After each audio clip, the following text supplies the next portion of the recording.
Hoy vamos a ver cómo improvisan Messi, Di María, Julián, cómo improvisa un pintor, cómo improvisa un actor, cómo improvisa un músico y cómo improvisas vos. Esto es una improvisación. Esto también. Pero esto también. Para poder improvisar bien y resolver de manera magistral hay que estar muy bien entrenados. Si entrenás en algo, que no entrenás en nada, hora de reflexionar. Si entrenás, sabés que en el entrenamiento se repiten 1000 veces los mismos ejercicios hasta que se dominen las diferentes técnicas. Y luego, con todo ese tránsito acumulado, se improvisa. Es decir, se aplica esa técnica a los errores y accidentes, a los imprevistos que aparezcan durante la actividad que se esté desarrollando. Vamos a llamar a estos errores, a estos accidentes, lo imprevisible. Cuando aparece lo imprevisible, si tengo el entrenamiento suficiente, más talento, más un poco de suerte, puedo transformar esos errores, esos imprevistos, en algo positivo, como se ve claramente en este caso. O en este.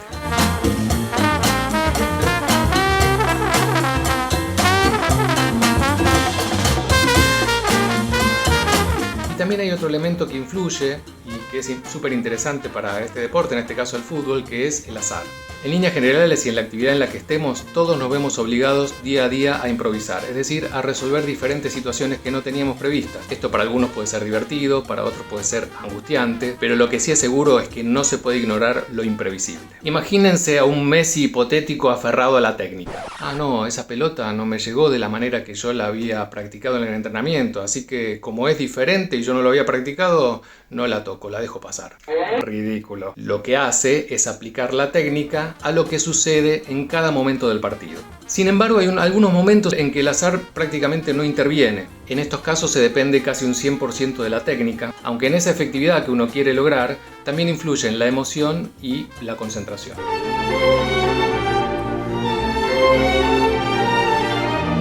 Nos vamos ahora al arte.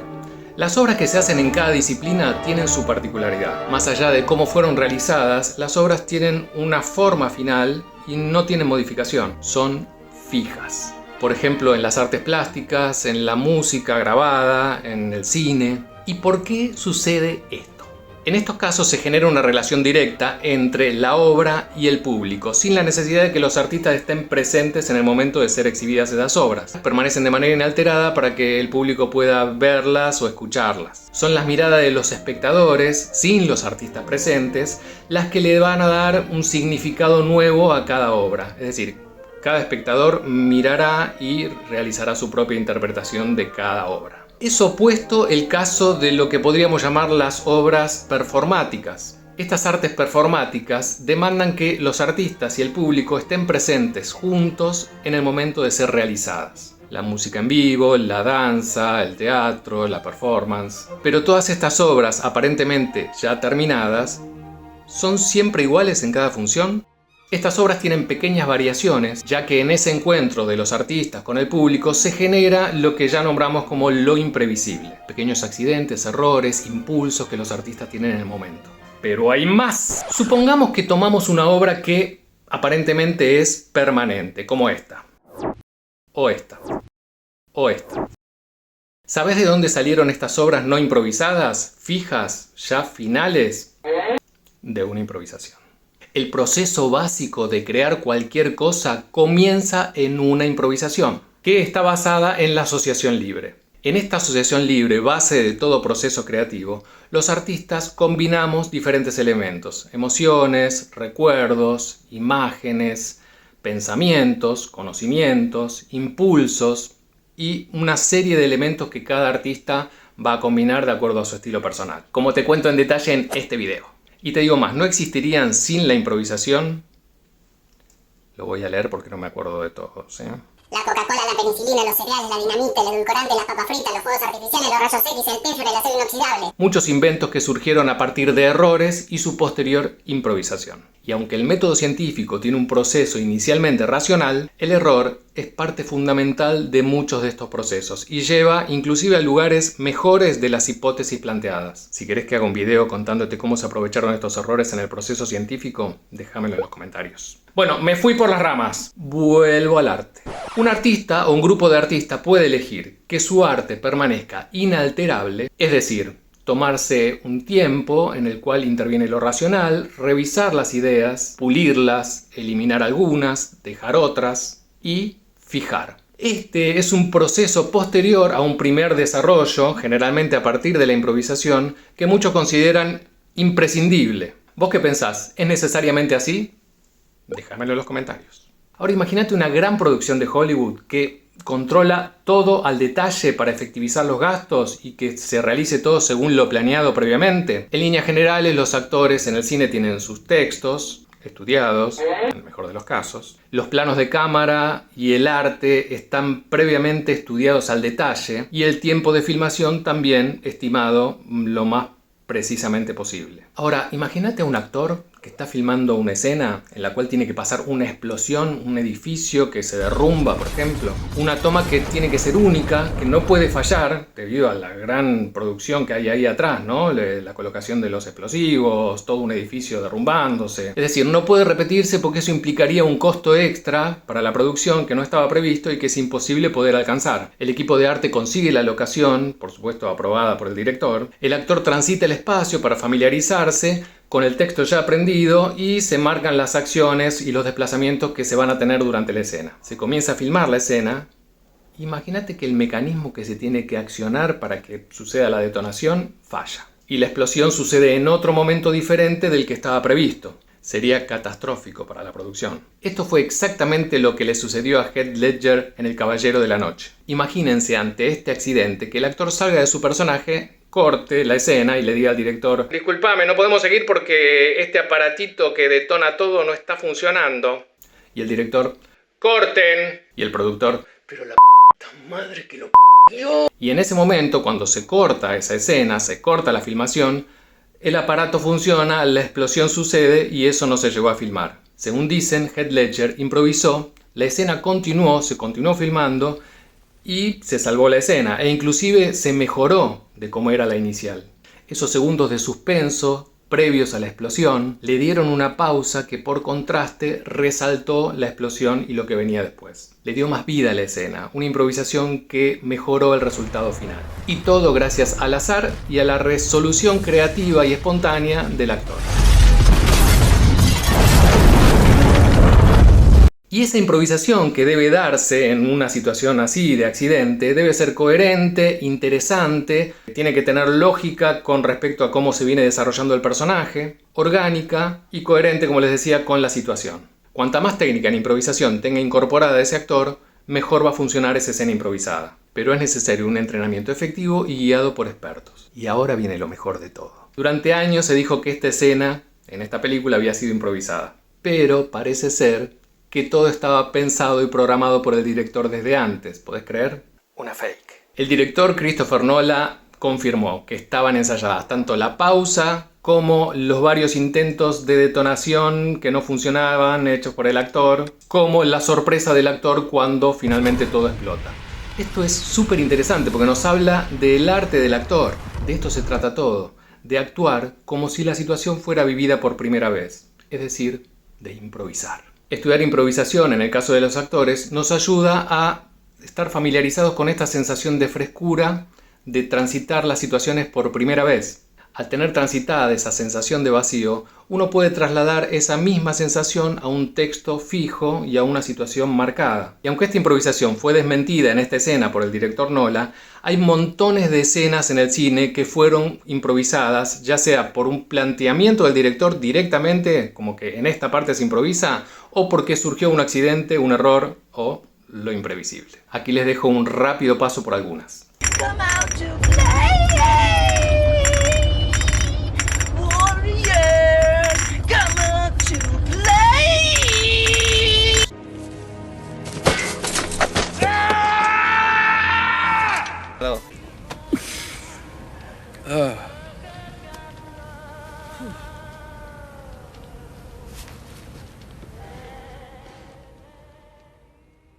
En esta escena me quiero detener, porque esta escena, aparte de ser una escena icónica del cine, el director le plantea directamente al actor que en esta escena el actor va a improvisar. Lo único que está escrito en el guión es: el personaje habla mirándose al espejo. Y aquí es el ejemplo directo de lo que les contaba. La escena surge de una improvisación y luego queda fija para la película. Ahí va el texto icónico. You talking to me? Well, who the hell else are you talking? You talking to me? Y si querés ver cómo improvisa Robin Williams frente a una audiencia, podés mirar este video. Pensemos ahora que una persona dice: quiero pintar un cuadro tirando la pintura directamente del pincel sobre el lienzo, pero sin tocar el lienzo. ¿Absurdo? El pintor Pollock lo hacía.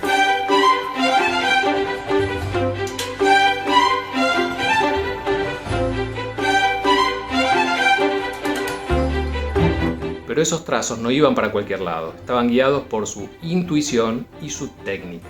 Medía, según su impulso creativo, la cantidad de pintura que dejaba caer del pincel y en qué lugares lo dejaba caer. Pero todo con una velocidad rapidísima de definición, una improvisación guiada por su técnica.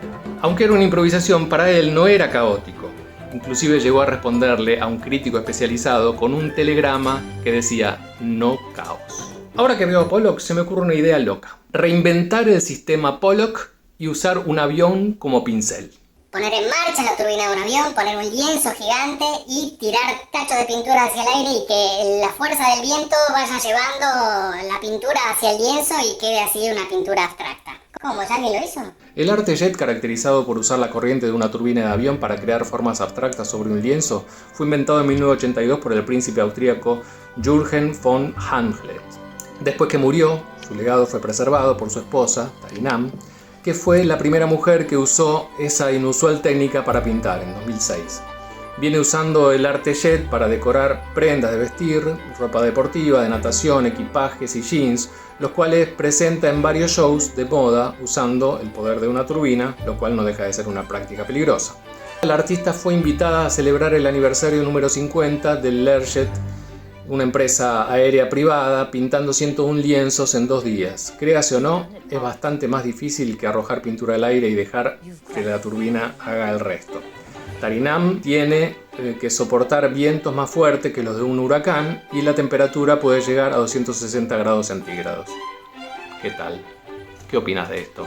Déjamelo en los comentarios. Ahora, ¿es válido elegir hacer una obra artística cuyo método y fin sea la improvisación en sí? Es decir, que la improvisación sea el único objetivo para ser realizada y luego de ser realizada ser olvidada. Yo por supuesto creo que sí, pero como les vengo diciendo, para que una improvisación sea interesante en cualquiera de las artes, los mecanismos técnicos deben ser depurados y precisos. Como decíamos antes, no es magia, se logra con tiempo y entrenamiento.